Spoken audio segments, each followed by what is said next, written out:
नमस्कार, जय शिवराय मित्रांनो. तर आपला हा तिसरा ब्लॉक आहे. तर आता मी म्हाडात आहे. तर म्हाडमधील 2024चे जेवढे काही गणपती बघता येतील ते आपण बघूया. चला.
संकल्पनेवर आणि संत सज्जनांची शिकवण अनुसरून स्वराज्याची निर्मिती केलेल्या छत्रपती शिवरायांना आमचा मानाचा मुजरा. या राष्ट्रात वर्तमानात स्त्री जन्मावर होणाऱ्या अमानवीय अत्याचारांच्या घटनाक्रमावर प्रकाश टाकण्यासाठी या गणेशोत्सवाच्या माध्यमातून सामाजिक जाणीवेतूनच या वास्तववादी देखाव्याची संकल्पना उदयास आली. गणेशोत्सव म्हणजे नुसता धांगडधिंगा नव्हे, ही पुरेपूर जाणीव मंडळाच्या श्रेष्ठ कार्यकर्त्यांपासून युवा कार्यकर्त्यांमध्ये रुजलेली आहे. आणि याच जाणीवेतून समाज कार्याचं उद्दिष्ट समोर ठेवून सादर करीत आहोत हा वास्तववादी देखावा, स्त्री जन्मा अजब तुझी कहाणी. अरे संपत, कुठे निघाला? अरे कुठं जाणार? कुठं नाही रे मध्ये, कुठं जाणार? असाच दिल दाखवायचा. बरोबर आहे तुझं. नाहीतरी आपल्याला कुठं काय काम आहे? आणि तू कुठं निघाला रे? कारभार कराया? कारभार कसला करतो? चल चल, कुठे शिकार मिळते का बघू ते. चल पहिला ए संप्या, ते बघ. अरे खरंच केल्या का? असं वाटतंय ना का? चल चल चल चल, एकटीच निघाली वाटत. चल बघू तिच्या मागावर. चल चल चल. ऐ जानेमान, ऐ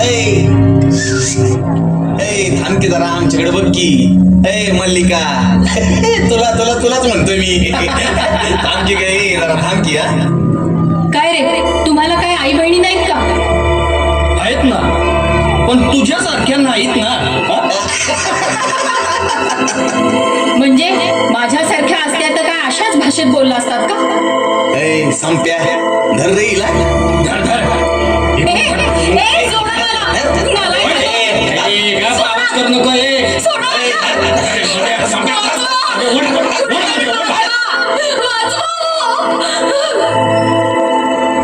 आईला मध्या, अरे ही तर अर्ध मिली झाली की.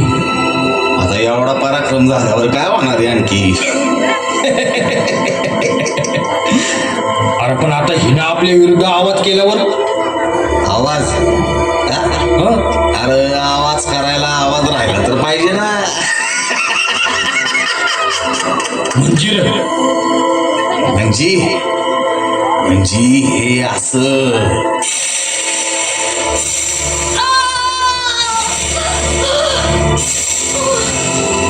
हे मध्या आता या बॉडीचं काय करायचं? अर्धी टाकून वस्त्री मागच्या झोपतात.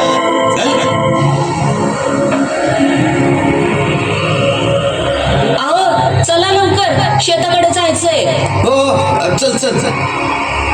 होय, हे काय दिसतंय? कुणाची तरी ओढणी पडलीये, रक्तही लागलंय तिला. अरे हो की, पण इथं तर काहीच दिसत नाही. ही कुत्री का भुंकतात झुडपाच्या बाजूला? जाऊन बघा बरं. अरे बापरे, ए सुनीता, देवा देवा, अरे काय चाललंय? तुझ्या जगात इथं काय चाललंय? देवा, काय चाललंय रे तुझ्या या जगात? हाच का रे तुझा न्याय? काय चुकलं माझं? तूच दिलेल्या जन्माचा हाच का रे अर्थ? एक रूपवान स्त्री म्हणून जन्माला आले, हाच ना रे माझा गुन्हा? हाच का रे या स्त्री जातीचा या मातीमधला सन्मान? काबाड कष्ट करून दिवस रात्र राबणाऱ्या माझ्या गरीब आई बापाच्या प्रामाणिक कष्टाची हीच का रे परतफेड? देवा, तू असतानाही लचके तोडले रे माझे. या देहाचे किती तुकडे केले, मोजता येईल का रे तुला? आदर्शवादी विचारसरणीचा, संतांच्या विचारसरणीचा, दैदिप्यमान इतिहासाच्या खुणांचा हाच का रे माझा देश? सुसंस्कृत सालंकृत लोकशाहीच्या या देशात माझी ही अवहेलना का? ज्या ज्या स्त्री जातीच्या कुशीत छत्रपती धर्मवीर विश्वरत्न घडले, त्या स्त्री जातीच्या कुशीची अशी अवहेलना का? आणि का या साऱ्या घटनाक्रमानंतरही शांत बसलेला हा लोकशाहीचा पुरस्कर्ता समाज? हीच का न्याय व्यवस्था? हाच का न्याय?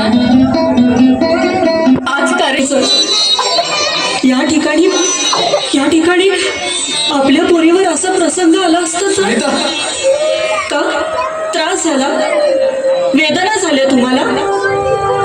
पण एक विचार करा ना, त्या पोरीला किती त्रास झाला असेल, त्या पोरीच्या आई भावाला बहिणीला किती त्रास झाला असेल. त्यांचा त्रास कुणाला कळणार हो? कळला असता तर हा गाव असा शांत बसला असता का हो? गरिबाच्या दुःखाला वाचा फोडायला अजूनही छत्रपतींची, धर्मवीराची वाट पाहणारी ही नामर्दांची, स्वतःला मर्द म्हणवणारी जात आता शांत का? एका बाईचं दुःख बाईलाच कळणार, बाकीच्यांना काय त्याच. तुला म्हणायचंय तरी काय नेमकं? हे बघा, मला एकच म्हणायचं, या मातीतल्या मर्दांनी आता जागं व्हायला हवं. न्याय व्यवस्थेकडून होणारी गरिबांच्या दुःखाची हेळसांड थांबवायला हवी. मतांच्या राजकारणासाठी सामाजिक व्यवस्थेवर होणारे हे वैचारिक बलात्कार थांबवायला हवे. माणसानं माणसांसाठी माणुसकीनं सगळं शिकायला हवं. जातीपातीच्या पलीकडे जाऊन अन्यायाविरुद्ध लढायला हवं. राजमाता जिजाऊंच्या, पुण्यश्लोक अहिल्याबाईंच्या, ज्योतिबांच्या, सावित्रींच्या लेकींचा सांभाळ आता सगळ्यांनी करायला हवा. मला कळलं तुला काय म्हणायचंय. मी गप्प नाही बसणार, मी आवाज उठवणार. अपराध्यांना शिक्षा होण्यासाठी मी माझं कर्तव्य प्रामाणिकपणे बजावणार. प्रसार माध्यमांमुळे कळणाऱ्या घटनांपर्यंत ठीक आहे, पण ज्या गोष्टी किंवा अशा घटना आपल्याला समजतच नाहीत त्या कितीतरी निर्भयांचं काय हो? राजरोसपणे गुन्हेगारी करणाऱ्या या नराधमांचा निकाल लागणार तरी कसा? तयार होणाऱ्या दुसऱ्या नराधमांवर वचक बसणार तरी कसा? लोकशाहीच्या पुरस्कर्त्या या देशामध्ये पैशावर विकल्या जाणाऱ्या न्याय व्यवस्थेत अशा घटनांनी बाधित स्त्रियांना न्याय कधी मिळणार? एकीकडे नुकत्याच झालेल्या ऑलिम्पिक स्पर्धेमध्ये पुरुषांना मागे टाकून देशाला सन्मान प्राप्त करून देणाऱ्या स्त्री जातीचा हा अशा प्रकारे होणारा विध्वंस थांबणार तरी कधी? नाही, हे सगळं थांबलं पाहिजे. थांबलं नाही तर थांबवलं पाहिजे. स्त्री जातीचा होणारा अपमान तुम्ही कुठवर पाहत राहणार?